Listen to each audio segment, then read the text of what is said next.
Obrigada, Sr. Secretário de Estado. Tem a palavra a Sra. Deputada Isabel Pires. Obrigada, Sr. Presidente.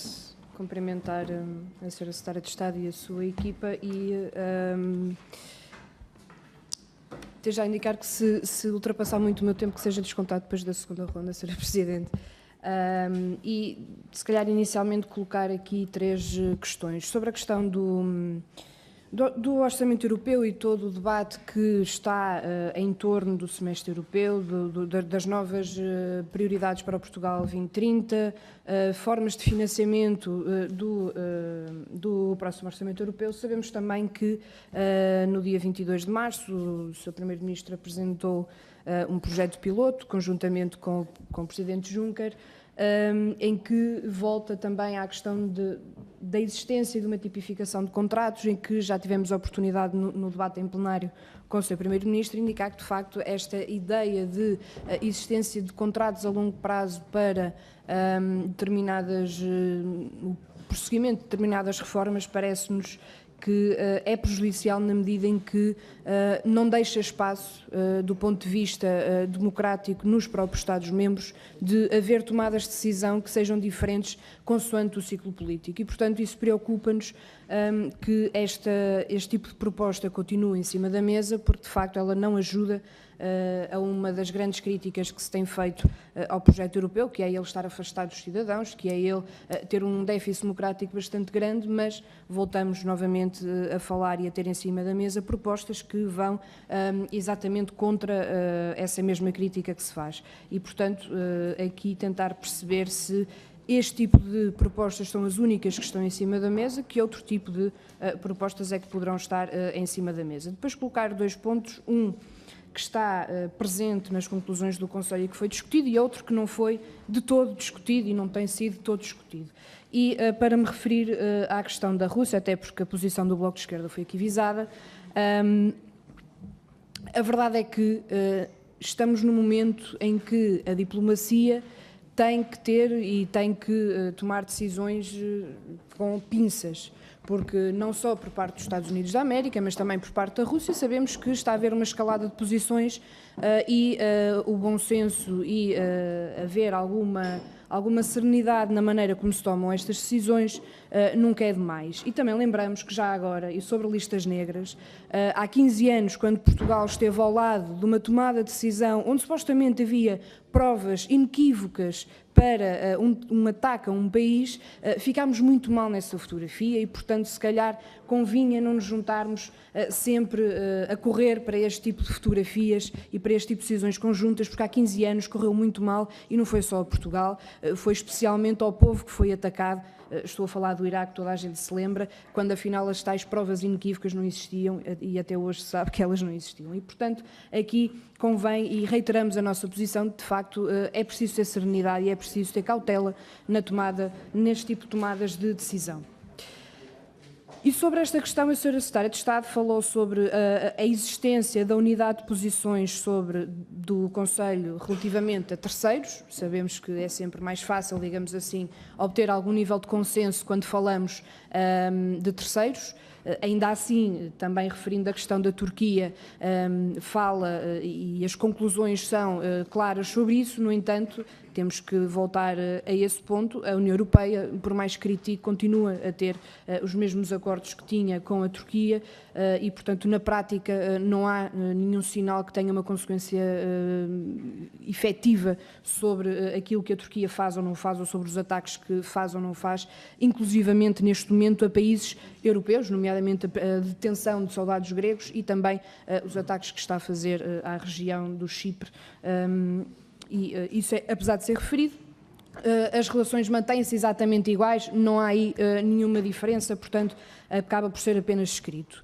No entanto, eu poderia dizer, e gostávamos aqui de colocar, que esta unidade de posições também se mantém para questões internas, mas exatamente ao contrário, que é a unanimidade de não ter qualquer posição sobre uma determinada matéria, e falo, obviamente, como não poderia deixar de fazer, sobre a questão da Catalunha e o que se está a passar em território vizinho. Nós, neste momento, temos 13 presos políticos em que as últimas prisões foram decretadas no dia 23 de março, portanto, no último dia do Conselho Europeu. O Conselho Europeu deveria, nesse momento, ter tido uma tomada de posição, até porque no próprio dia a ONU também veio, o Conselho de Direitos Humanos da ONU veio proclamar também uma decisão sobre dos presos políticos especificamente, Jordi Sánchez, que está detido ainda desde antes do referendo de 1 de outubro, sobre o não cumprimento de direitos políticos básicos daquele cidadão. Aquilo que gostaríamos daqui colocar é que já desde há demasiados meses que o Estado espanhol tem denotado uma deriva mais autoritária do que aquilo que se estaria à espera numa situação destas, até porque historicamente o movimento independentista em outras regiões do Estado espanhol, até mais violentas, tiveram uma oportunidade de diálogo com o Governo Central, e neste momento temos um movimento pacífico que, e ainda hoje, basta ver as notícias todos os dias de manhã e perceber aquilo que estão a ser os ataques dos moços de esquadra relativamente a manifestações pacíficas, neste momento a Europa tem que ter uma palavra a dizer, porque já não basta dizer que é um assunto interno do Estado espanhol, porque já não é. Temos neste momento a Alemanha também a ter que se pronunciar, os juízes alemães a terem que se pronunciar sobre o mandato de captura europeu. Temos também a Escócia, temos também exilados na Suíça, temos ainda mais alguns na Bélgica e, portanto, já não é um assunto interno de Espanha. E aquilo que eu gostaria de colocar à consideração e perceber qual é que é, afinal, a posição também do governo português relativamente a este assunto. Porque nós consideramos que já não é apenas o facto de a própria Constituição portuguesa ter indicado que respeita o direito à autodeterminação dos povos, já não é essa a questão que aqui estamos a colocar. A questão que aqui estamos a colocar é que temos um país da União Europeia que, neste momento, não respeita direitos cívicos, direitos políticos, direitos humanos de uma determinada parte dos seus cidadãos, ou daquilo que o Estado espanhol ainda reconhece como seus cidadãos.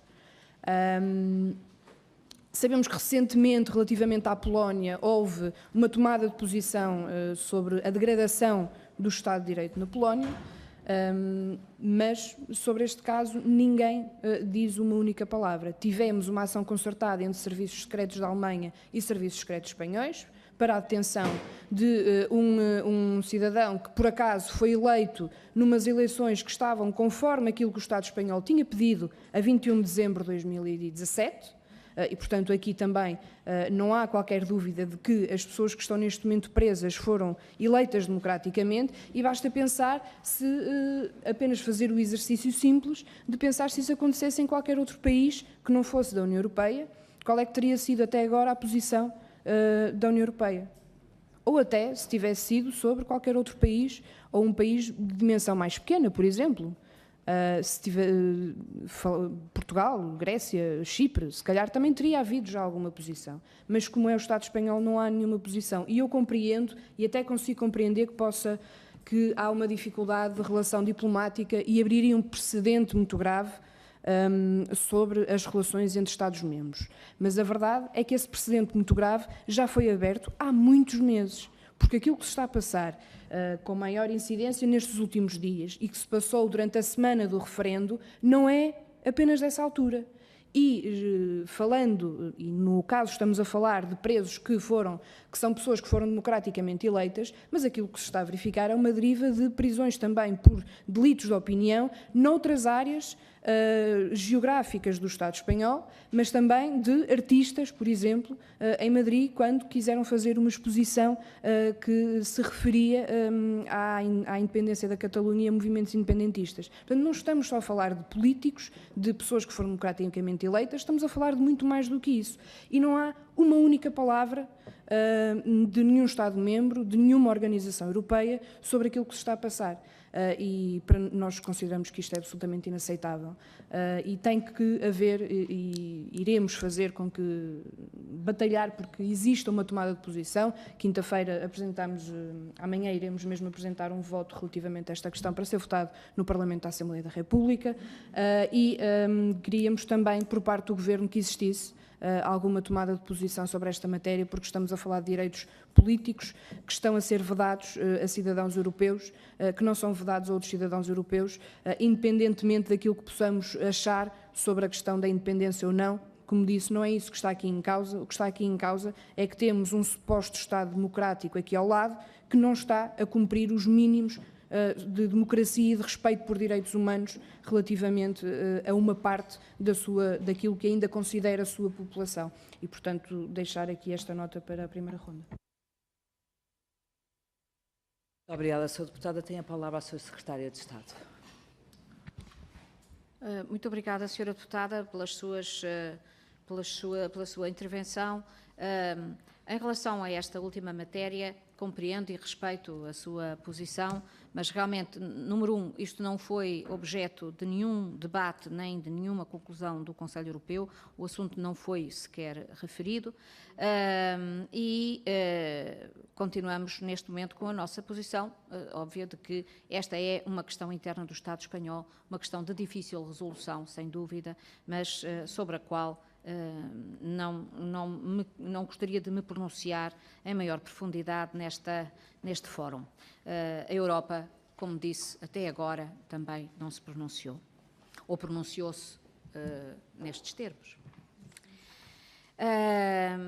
Quanto às outras questões que levantou, em relação ao ataque de Salisbury, como diz o próprio texto das conclusões, é altamente provável, portanto, que a Federação Russa seja responsável, não há qualquer alternativa plausível, mas a expressão é altamente provável, portanto, não há aqui, efetivamente, 100% de certeza, nem o próprio Reino Unido, mas nós aceitamos as provas que foram feitas sobre esta matéria e seguimos aquilo que as investigações que estão a decorrer no Reino Unido nos apresentam e imagino que novos dados poderão vir a lume sobre esta matéria e ela não termina aqui. Portanto, esta é uma temática que, como eu disse no início, seguramente terá continuidade. Em relação à questão da Turquia, a questão da Turquia, portanto, foi referida em relação, estão aqui as conclusões que mostram preocupação do lado europeu em relação a ao comportamento turco perante a Grécia e perante Chipre. Como disse bem, há 2 soldados gregos que estão presos em território turco, o que não faz sentido entre 2 aliados que são aliados da NATO, e, portanto, é uma prática que merece o nosso repúdio e a nossa preocupação. Entretanto, na Cimeira de Varna, foi possível, quer ao Presidente Tusk, quer ao Presidente Juncker, falarem com o Presidente Erdogan e explicarem e exporem todas estas nossas preocupações. Agora, também é óbvio que temos na Turquia um país com o qual temos que manter relações que são importantes e que são importantes nestas áreas da segurança e defesa, aliados que somos na NATO, que são importantes na questão das migrações. A Turquia tem feito um esforço absolutamente extraordinário para ter no seu território 3 milhões de cidadãos sírios, refugiados, e é nesse sentido que a União Europeia tem estado a ajudar e tem mantido o seu acordo. Não é uma situação fácil, também nos preocupa o envolvimento da Turquia na Síria, vamos ver como é que esse outro grande problema que temos perante a comunidade internacional, que é a resolução do problema sírio, como é que vai evoluir. Vai haver também uma reunião importante sobre a Síria em breve em Bruxelas. Quanto aos outros aspectos que me referiu, em relação ao semestre europeu, creio que também foi uma das questões que referiu. Em relação ao semestre europeu, nós estamos, e aproveito aqui, se me permite, também para responder à senhora deputada Margarida Marques, não tive a oportunidade de o fazer há pouco, O relatório em relação a Portugal, pois salienta como fatores positivos a descida do desemprego, cuja taxa se encontra a níveis anteriores à crise, o ritmo de desalavancagem do setor privado, a redução gradual do peso da dívida no PIB, mas também alerta para alguns aspectos e alerta para a continuação dos elevados estoques dos créditos não produtivos, os non-performing loans, alerta ainda para os níveis de dívida pública e de dívida externa elevados e para a manutenção dos baixos níveis de produtividade. Ou seja, há aqui um registro de vulnerabilidades significativas que exigem uma atenção particular do Estado e assim o continuaremos a fazer. Mas realmente as questões mais importantes é que tudo aponta, como dizia o comissário Moscovici, la tendance est incontestablement positive. Portanto, há uma tendência positiva que vemos na evolução da nossa economia. E cito, foi ele que disse. Portanto, vamos nesta linha, esperamos que as circunstâncias possam efetivamente melhorar. Quanto à questão do projeto piloto, efetivamente ele fala em contratualização de objetivos e fala em contratualização de objetivos para alcançar reformas que se têm vindo a demonstrar de difícil execução, apesar de todos os esforços realizados. Estas reformas, que são reformas estruturais e que estão previstas no nosso Plano Nacional de Reformas, que são reformas que o Governo quer levar a cabo, são reformas profundas e que nós precisamos de fundos para poder concretizá-las. Temos usado para isto os fundos estruturais. Os fundos de coesão têm servido exatamente para apoiar o Estado na execução destas reformas.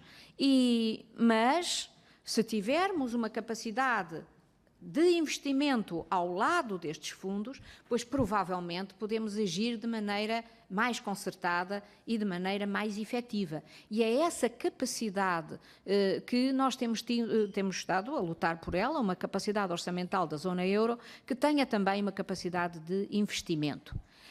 No próximo quadro financeiro plurianual, a Comissão, na sua proposta, aparece com esta proposta de ter um programa ou um projeto de apoio às reformas estruturais.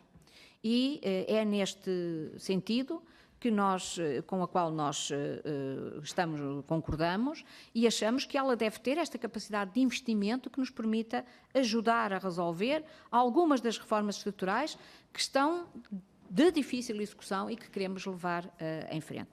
Portanto, esta é, digamos, a nossa posição sobre esta matéria. Obrigada. Muito obrigada, Sra.